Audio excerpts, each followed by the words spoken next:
Hey everyone, welcome back to what I would say summer refresh, summer activities.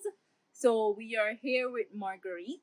Where she'll be taking us through her garden, showing us some of her favorite plants, what are the do's and don'ts for those of you who want to start a garden, and just basically everything about gardening, right? Marguerite? Hi, everyone. Most of you know I'm Marguerite Thompson. I'm a support services advisor with CPCO, have been for 6 years, and I'm happy to speak about gardening. It's a big passion in our family. We really enjoy our gardening. So, thanks. But you do have a nice backyard. So we'll jump right into it. So how did you get into gardening? Well, it's interesting. I wasn't really interested in gardening before we bought our first house. We bought a house that was one third weed trees. And in the city, that can happen where we bought from an older couple, and they hadn't been able to take care of the garden. So every year, I guess more trees were being planted from the maples, and it was completely just trees, trees, trees. So we decided we would, we had no money. So best thing to do is get rid of the trees. And then suddenly we had this beautiful garden space. So we decided to, plant some flowers, and we took to vegetable gardening in that first house. And it's kind of taken over. It's a great activity in the summertime. Yeah. Well, I'm not into gardening myself. I have one plant, which is dying. But if I live in a condo, but if I had, my dream home is a house with this kind of backyard, and maybe I'll get into gardening too. So, what is your favorite time to garden? So, Considering that Canada only has, a certain amount of time that you can actually. so I'd argue with that. So, Janine, here's what we do in this family. We start our gardening in probably February when I start saying we need to start our seeds. So we start with seeds in about February. We start with foxglove and basil and tomatoes and a couple others, some annuals. And we start with those. We have a little space in my husband's office and some grow lights, and we start that way. You have grow lights. So yeah, and then we move to the springtime, and I love the spring because these new births, just kind of out of the snow, some of the plants show up, and then your daffodils and your tulips that are bulbs, and then we have an opportunity finally to plant whatever we've grown, whatever we've tried to put together, and then we head into summer. We're kind of almost in summer right now. Yeah. It's kind of not there, not so. We're at that time where in the garden, it's a little bit of this and a little bit of that, but mostly that's how our garden is. And then I love the fall because I love the asters and the different colors and the combinations. So, what's my favorite season? All of It's them. kind of like it's kind of you know how happy I am. That's That's kind of you like the process. I love the process. Yeah. Okay. So, what plants are your favorite? You've mentioned a few. Daffodils. That's the only one that I could pick up that I actually. Did you actually do? And asters. Well, when I look out here, I love our mock oranges, which I'll take you around to see because they smell beautiful. I love the lilacs, which you cannot see because they've gone. I love our hydrangeas. I know. That we have a hydrangea tree here that is beautiful. It comes out about the summertime, and we have annual hydrangeas in the front because frankly I like them because I dry them and we have them in the house in the wintertime. I also really, really enjoy certain kinds of vegetables. Okay. So I love our basils.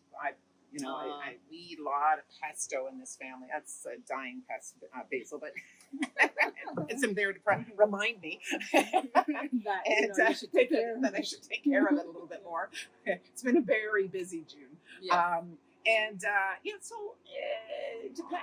Again, like what's my favorite time of the year? It's what my favorite plant is what's coming out and looking good, and not the one I'm pulling out because it doesn't. Sounds good. All right, so Margaret will be taking us through her garden. Okey-dokey. Okay, welcome back, part two. Not really. So Margaret is gonna take us through her garden, and you're gonna get to see some of her lovely plants, her favorites, and we'll also go through some maintenance tips. And for those who are looking to start their garden, what are some of the things that we need to be mindful of? Margaret, take it away. So one of the things we're really proud of this year was our peonies. We planted our peonies from a friend, a principal in Toronto, gave us some peonies. She was splitting them, and this year we finally got a beautiful show of our pink peonies. And I thought I would show those. Behind we have our rhubarb. And the interesting thing about our rhubarb is that in our first house, we had the garden, not only were there wheat trees, but there was rhubarb all over the place. And so we took we took pieces of it. And the thing about when you can do that is it didn't, when we sold the house, it didn't take anything away because it continues to grow and get bigger. As long as you add lots of compost. That's the thing we learned about rhubarb. If you like it, friends, I'm suspecting neither of you do, given the looks on your face. People love rhubarb, or they think it's gross. We love it, and so it's something we add to fruit, and we do different things with it. My husband's favorite flower are these foxgloves. He actually named his company after it, so it's foxglove.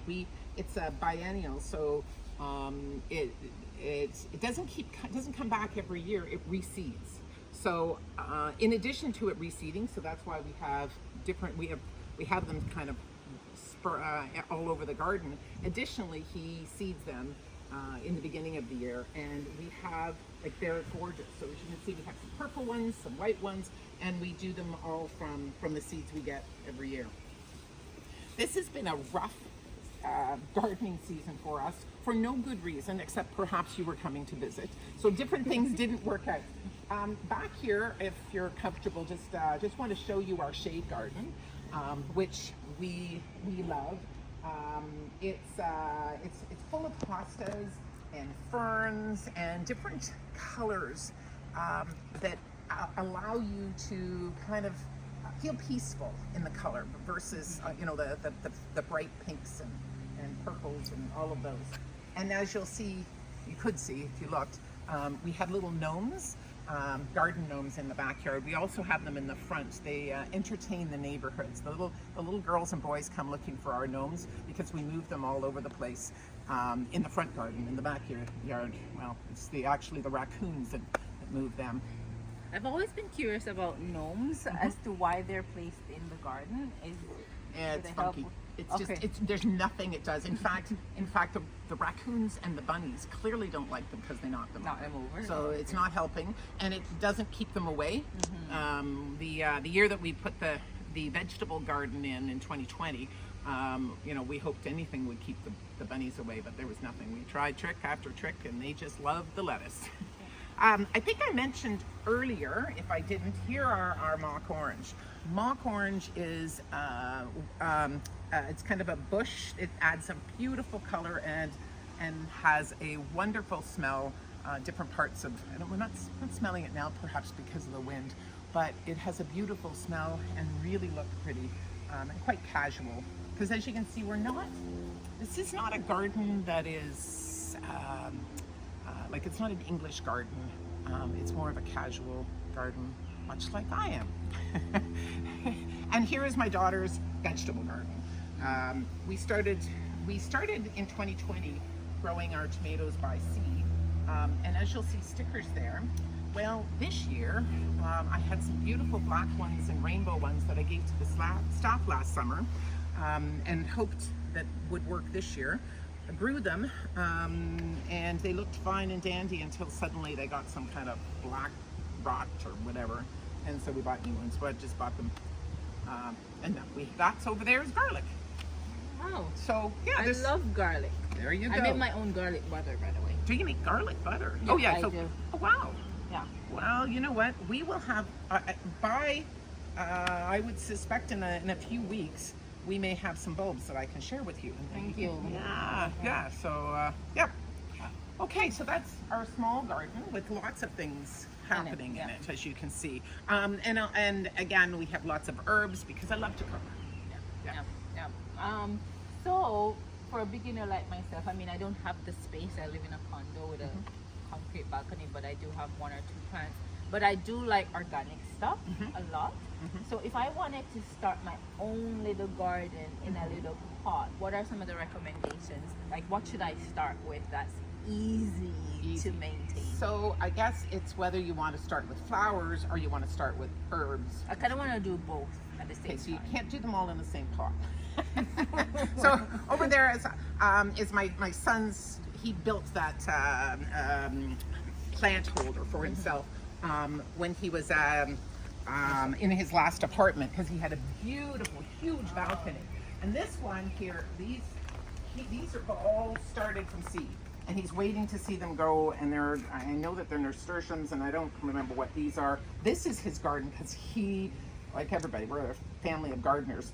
But he loves his flowers. So what he's hoping for by April is that we're going to have a gorgeous show of flowers. I don't know. It's kind of a strange place to have it, but because he couldn't have it in his own garden. What I I don't would necessarily say, need this structure. you right? wouldn't want this. It's Okay. Not. Yeah. It's not suitable for a bath. Yes, for sure. What I would say is, if, to some extent, it depends what you like. Basil is really easy to care for. And you can add water, like you just obviously just have to water it. Do you want to come up? Yep. Okay. You can just, kind of take care of it. Just water it. Tomatoes are very easy, in my opinion, if you're buying them from the grocery store or whatever. Yeah. Make sure that you trim them. Lettuce is very simple too, because you can do it from seed. The basil I love because we just constantly go through basil here. In terms of flowers, I guess, I'm looking and thinking about it. Any kind of annual coming from, those are the easiest to start with, Right. because really it's just watering. And then, once you get watering them, then, kind of get used to it, and then you start to grow. You can't really do perennial gardening in the backyard, on a balcony. Yep, in a balcony. Yeah. Yeah, it's kind of not, doesn't really work. Yeah. Okay. Well, anything else to share with us, Read the Garden? Anything that we should be mindful of? You know what? I just think people just need to step into it and just try it. We're not the greatest. There's lots. There are lots of people who are way better gardeners and do a better job. I have no doubt. But it's all just about having fun. Relax. The thing is, the thing is, you just have to relax. It's kind. And the plants don't care. Just have to weed. Yeah, and water.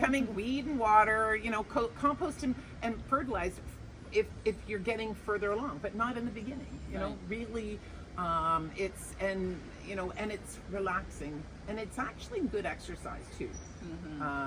We loaded on Friday a load full of mulch. And muscles that I haven't been working on. I work out, but they were. I found some whole new muscle group. That's great. Okay. Well, thank you so much, Margaret, for taking the time to show us your garden, giving us tips and tricks, and for those going into gardening but don't know where to start. And thank you guys for tuning in to Summer Refresh, Marguerite's Garden. Stay tuned for Gabby, who will be sharing her summer recipes, Sandra, who will be sharing vegan recipes, and Will, who will be presenting us with a summer playlist for those who are looking to hit the road. Until next time, bye.